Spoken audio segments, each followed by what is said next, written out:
जहां आपको बता दें कि उत्तर प्रदेश में 2027 में विधानसभा चुनाव होने हैं, जिसको लेकर राजनीतिक दल अब कमर कस रहे हैं, तो वहीं सियासी बयानबाजी भी शुरू हो चुकी है। विभाजन विभीषिका स्मृति दिवस के अवसर पर लखनऊ में आयोजित कार्यक्रम में मुख्यमंत्री योगी आदित्यनाथ शामिल हुए, जहां विपक्ष पर जमकर बरसे। सीएम योगी आदित्यनाथ ने समाजवादी पार्टी और कांग्रेस दोनों को आड़े हाथों लिया।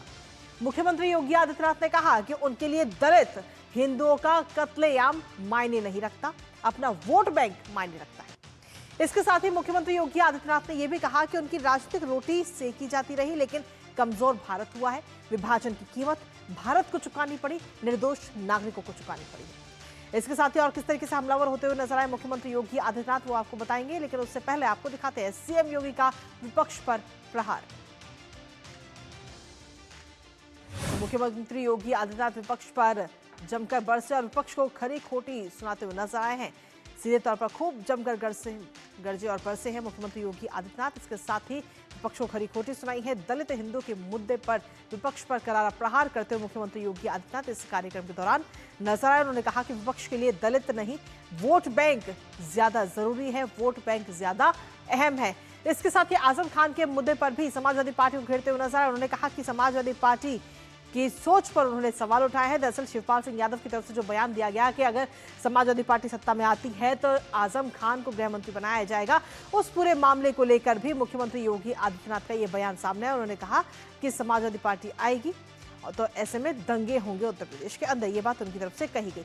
आखिर मुख्यमंत्री योगी आदित्यनाथ ने दलित मुद्दे को लेकर समाजवादी पार्टी पर पलटवार करते हुए विपक्ष को कटघरे में खड़ा किया और उन्होंने कहा कि दलित हिंदुओं से विपक्ष का किनारा किया है। दलित हिंदू वोट बैंक मायने नहीं रखता। आपको सुनाते हैं। 1947 में मौन थे, जिनके स्वर उस समय भी नहीं फूट रहे थे, उनकी नजरें तब भी सत्ता में थी, सत्ता पर थी, उनके लिए उन दलित हिंदुओं के कत्लेआम मायने नहीं रखता है, उनके लिए अपना वोट बैंक मायने रखता है।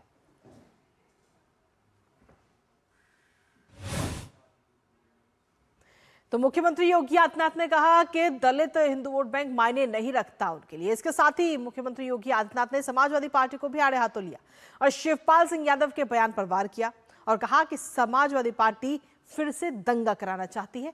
वो भी आपको सुनाते हैं।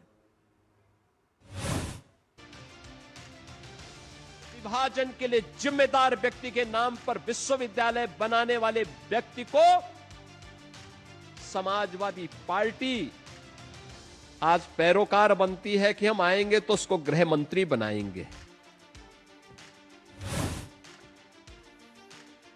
दरअसल आपको बता दें कि शिवपाल सिंह यादव ने हाल ही में रामपुर की जेल में पहुंच करके आजम खान से मुलाकात की, आजम खान और उनके बेटे से मुलाकात की, उसके बाद उनके घर पर भी गए। लेकिन इस मुलाकात के अब कई सारे मायने भी निकाले जा रहे हैं और कटाक्ष भी लगातार सामने आ रहे हैं। AIMIM भी कटाक्ष किया कि पिछले 5 साल में तो याद नहीं है, अब चुनावों से पहले याद आ गई। तो वहीं मुख्यमंत्री योगी आदित्यनाथ भी हमलावर होते हुए नजर आए। उन्होंने कहा कि समाजवादी पार्टी उत्तर प्रदेश में दंगा कराना चाहती है। आइए सीधा रुक करते हैं। हमारे साथ हमारे सहयोगी विकास जुड़ गए हैं, सीधा उनका रुख करेंगे ताजा अपडेट के लिए। विकास, अब सीधे तौर पर सियासी वार पलटवार शुरू हो चुका है क्योंकि 2027 में होने विधानसभा चुनाव उत्तर प्रदेश के अंदर और उसमें अब ज्यादा वक्त नहीं रह गया है। तो हर राजनीतिक दल जो है वो अपनी कमर भी कस रहे हैं और ऐसे में जो बयान है वो भी सामने आ रहे हैं। फिर चाहे बात शिवपाल सिंह यादव की जाए या फिर मुख्यमंत्री योगी आदित्यनाथ ने जिस तरीके से विपक्ष पर करारा हमला बोला है। जी बिल्कुल, उन्होंने इस बात को कहा है कि आज जब हम विभाजन विभीषिका मना रहे हैं तो ऐसे में हमको अपने इतिहास को जानने की जरूरत है, क्या कुछ हुआ पीढ़ी में, क्या कुछ झेला, और अपनी पीढ़ी को परिचित कराना होगा कि कौन से वो लोग थे जिन्होंने उस समय मौन रहे और ये आज भी मौन रहते हैं। बिना इसके आगे हम अगर अटूट भारत, अखंड भारत की परिकल्पना कर सकते हैं तो बिल्कुल वो साकार करने के लिए युवा को सजग होगा और जानना होगा। वहीं चूंकि 2027 के चुनाव है तो ऐसे में समाजवादी पार्टी की सियासत और उनका जो अपना खास वोट बैंक है उसको तो आप समझ सकते हैं। कुछ उसी के तहत कल शिवपाल जी का जो दौरा था, उन्होंने जो शब्द कहे वो बात दर्शा रहा है कि वो अब दिखाना चाहते हैं कि वो हमेशा से उनके साथ खड़े हैं और आने वाले समय में कहीं उनका वोट बैंक इधर उधर न हो जाए, क्योंकि ओवैसी की पार्टी भी यहाँ पर पैर जमा चुकी है। उनको लगता है कि कहीं अगर उधर रुख हो गया तो उनका तो यहाँ से सुपड़ा साफ हो जाएगा।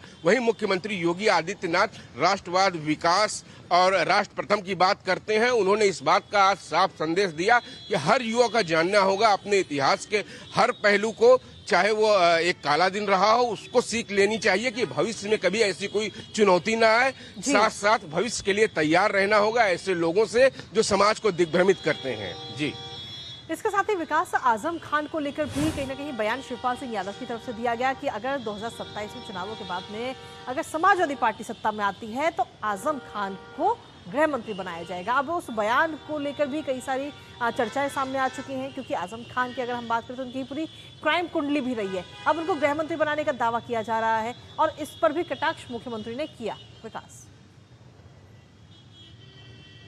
जी बिल्कुल, लेकिन इस बात से इनकार नहीं किया जा सकता उत्तर प्रदेश की राजनीति में जहां समाजवादी की सरकार बनती है और उसके बाद आतंकवादियों से मुकदमे वापस लिए जाते हैं, तो यह तो उनके लिए बड़ी आम बात है, क्योंकि आजम खां के ऊपर तमाम सारे मामले दर्ज हैं। कई मामलों में उनको सजा भी दी जा चुकी है और हमने देखा था जब वह जेल में बंद थे और प्रदेश में चुनाव हो रहे थे तो स्टार प्रचारक की लिस्ट में उनको शामिल किया गया था। मतलब जेल में बंद व्यक्ति कैसे प्रचार करने आएगा, ये सीधे निशाना उधर रहता है अपने खास वोट बैंक पर। तो वो जाकर वहां गृह मंत्री कहते हैं गृह विभाग उनको देंगे, तो मतलब यह है कि उन अधिकारियों का मनोबल गिरता है, उन कर्मचारियों का मनोबल गिरता है जो लोग कानून का पालन करवा रहे हैं, कानून अपना काम कर रहा है, कानून का राज स्थापित कर रहा है। अधिकारियों में डर पैदा करना चाहते हैं, कर्मचारियों में डर पैदा करना चाहते हैं और जो उनके खास लोग हैं, जो उनके समर्थक हैं, उनका मनोबल बढ़ाने की कोशिश कर रहे हैं उस विचारधारा के लोगों का। चलिए, बहुत बहुत शुक्रिया विकास, तमाम जानकारी और अपडेट्स हमारे साथ साझा करने के लिए, इस महत्वपूर्ण खबर से जुड़ी हुई।